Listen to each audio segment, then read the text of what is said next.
This is my project on predicting short-fin mako shark habitats based on environmental conditions using machine learning.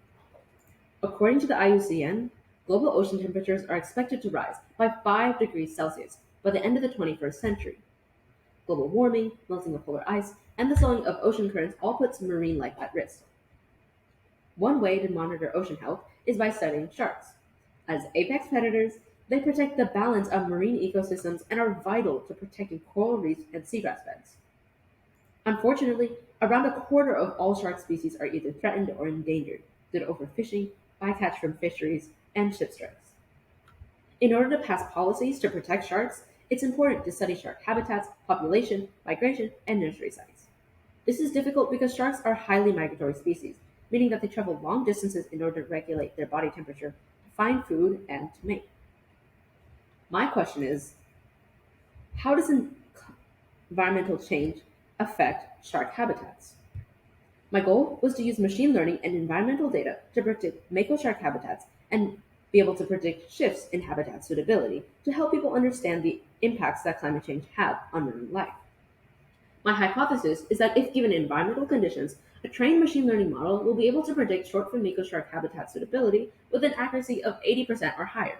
The independent variables are the environmental conditions, and the dependent variable is the habitat suitability. The control is the already known habitat suitability of current environmental conditions. This will allow conservationists to pass policies that protect not only sharks, but also global food security, biodiversity, sustainable fisheries, and climate stability.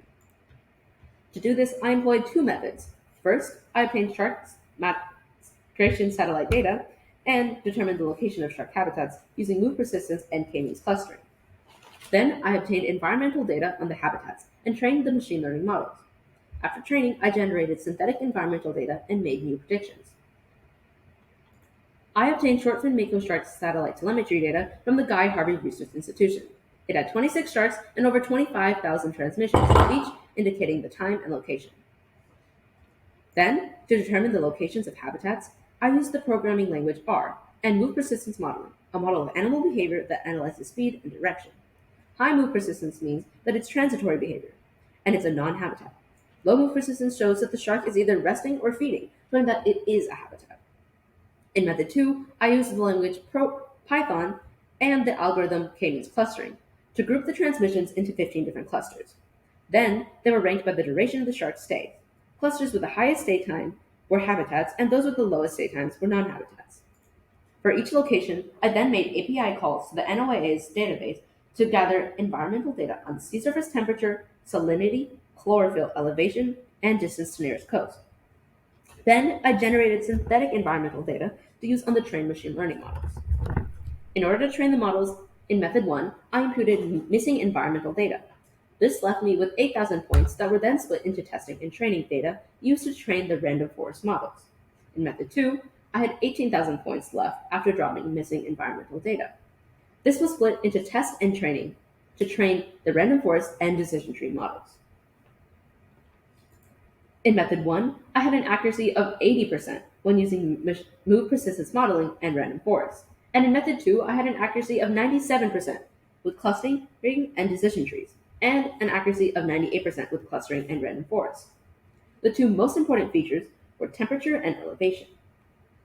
When I ran the trained model on synthetic environmental data, both methods predicted that locations could change from habitats to non-habitats and vice versa when the environment changed.